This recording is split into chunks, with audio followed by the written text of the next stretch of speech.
Hi guys, Samantha here from Thread Collective.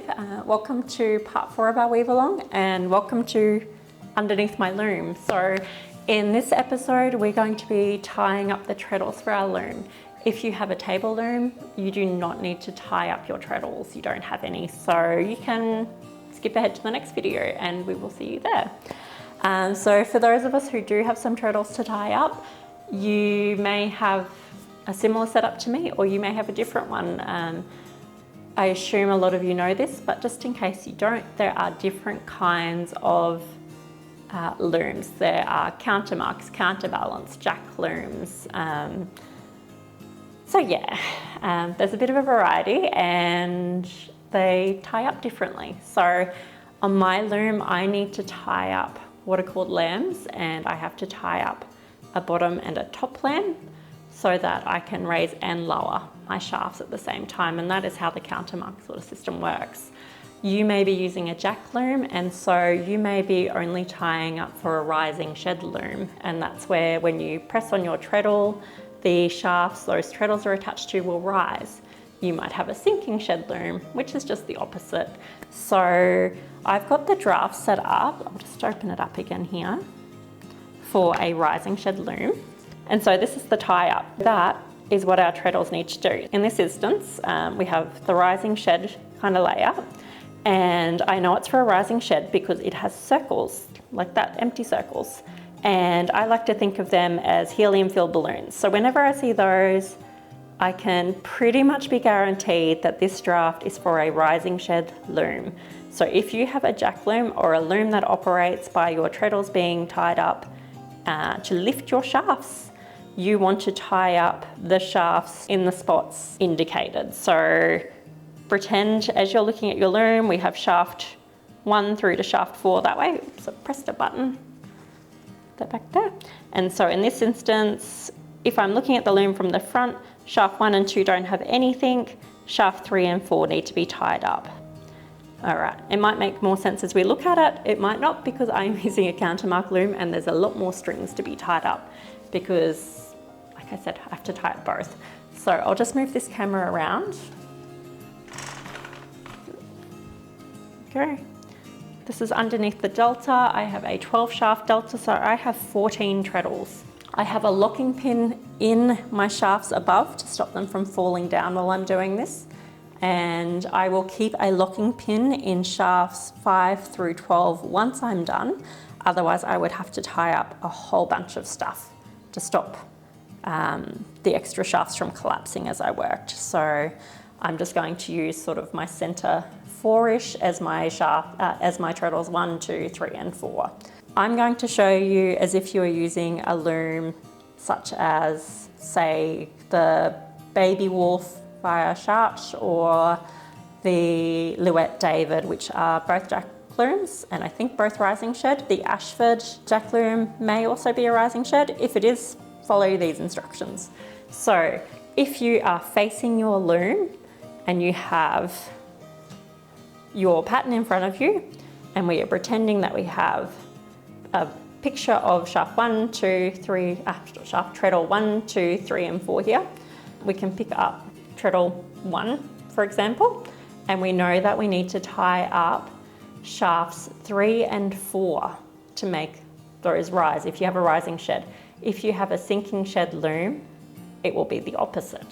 I'm going to pretend this is a jack loom for a minute and then I'm going to add in my others. So the bottom lambs on my countermark cause shafts to rise. So I need to find the lamb that connects to 3 and tie it up. So it's 3, and then I need to do the same for shaft 4.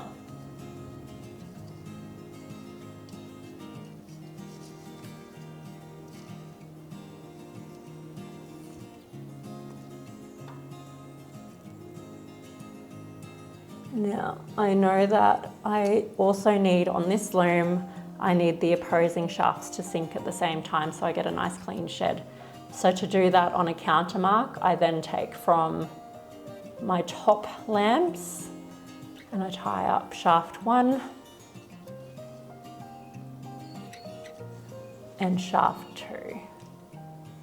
If you have a sinking shed loom, you will be tying up shaft 1 and 2 as well. And yours will be coming from lambs too. So you're following the same bit, but you just might not have to tie up every single shaft on your loom. There we go. Pop that out of the way. And that's treadle 1 tied up. When we come to treadle 2, I can see that treadle 1, shaft 1 and shaft 4 need to rise by looking at where those open dots are in the diagram. So I know on my countermark loom, these bottom lambs cause my shafts to rise. So I'm going to tie up shaft 1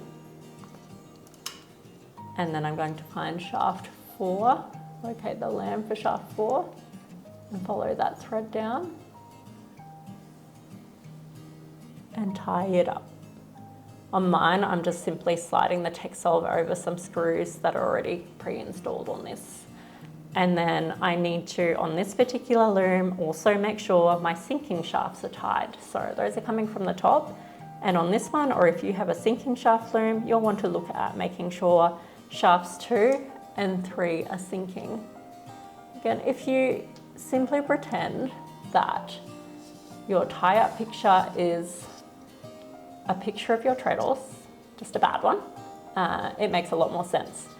And if you have to tie up from the back of your loom as well, because that can get a little bit confusing when you change your orientation, turn your device or your piece of paper with your pattern on it upside down. Just make sure you've got your treadles marked so you don't get yourself confused. But if you just keep it in the same orientation from the direction you're looking at to the front of the loom and everything, you'll be fine. All right, and number 3.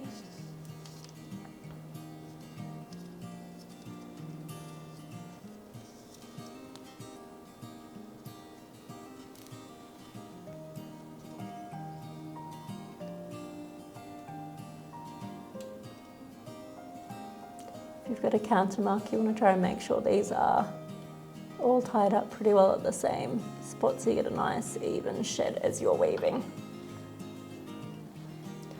All right, and then we move on to treadle 3. And on treadle 3, if you're looking at the same diagram, in the tie-up we can see that shaft 1 and shaft 2 need to be raised throughout weaving. So coming to into this, shaft 1 and shaft 2 need to be raised. So I'm tying those up with my bottom lambs. If you've got a regular rising jack loom such as the David or one of the baby wolf or mighty wolves, then you'll only be tying up the two shafts on the one treadle, so that's handy. And then I need shafts 3 and 4 need to be sinking. Binding 3.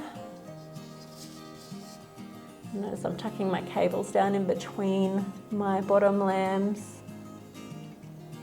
to prevent too much tangle in there. And then number 4. And again, these are something you can absolutely label with either painter's tape or a lead pencil for ease of use.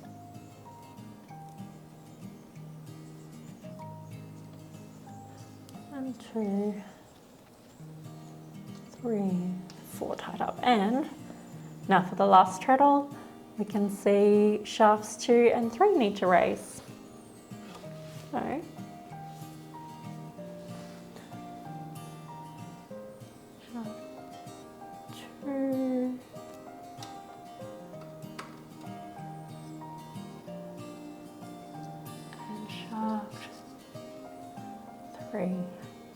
and that means on a sinking shed loom or on a counter mark such as this, I also need to have the opposing 1 and 4 tied from the upper lambs.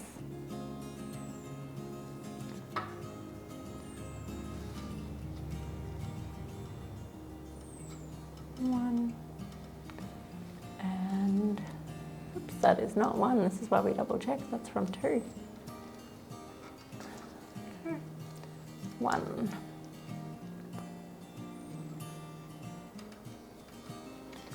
And 4.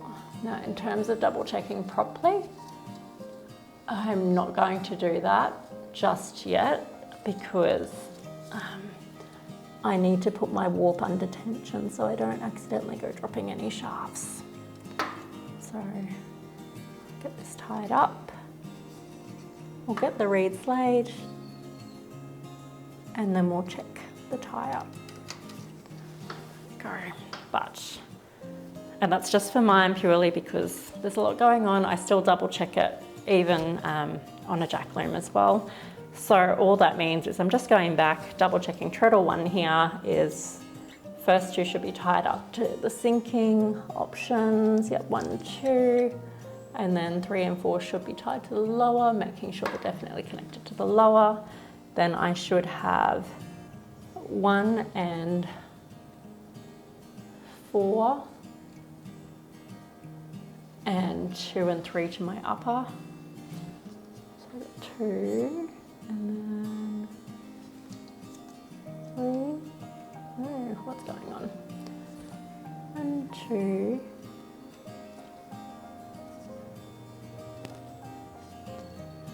3. Now I've accidentally tied up the bottom lamb, so I'll take that one off. It's very easy to get these muddled up. 1, 2, 3. So that's number 3. Let's see if I can grab the right thread this time. There we go.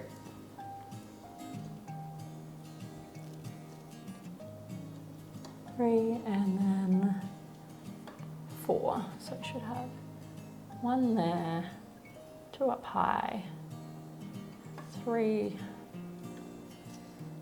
up high and 4 down low, yep. And then we should have 1 and 2 attached to the bottom lambs on treadle 3 and 3 and 4 for sinking shed. And then my last one, I should have 2 and 3 should be attached to my lower lambs. 2 and 3, yes, and then I should have 1 and 4 for the upper. That's all correct. So that was tie up. Obviously, all of our looms could potentially look different. If you are confused about your particular loom, get in touch, let me know what you're weaving with, and I'll see if I can break it down further for you if you're having any difficulty. Yeah, the biggest hint I can give you is to treat that little diagram as a picture of your treadles, and then just remembering if you have to tie up your treadles from the back of the loom, making sure you turn your piece of paper or your device around so that it reflects what you'd be looking at. So you don't want to be looking at it in the same orientation as you would from the front of the loom. Okay, I'll catch you guys in the next bit.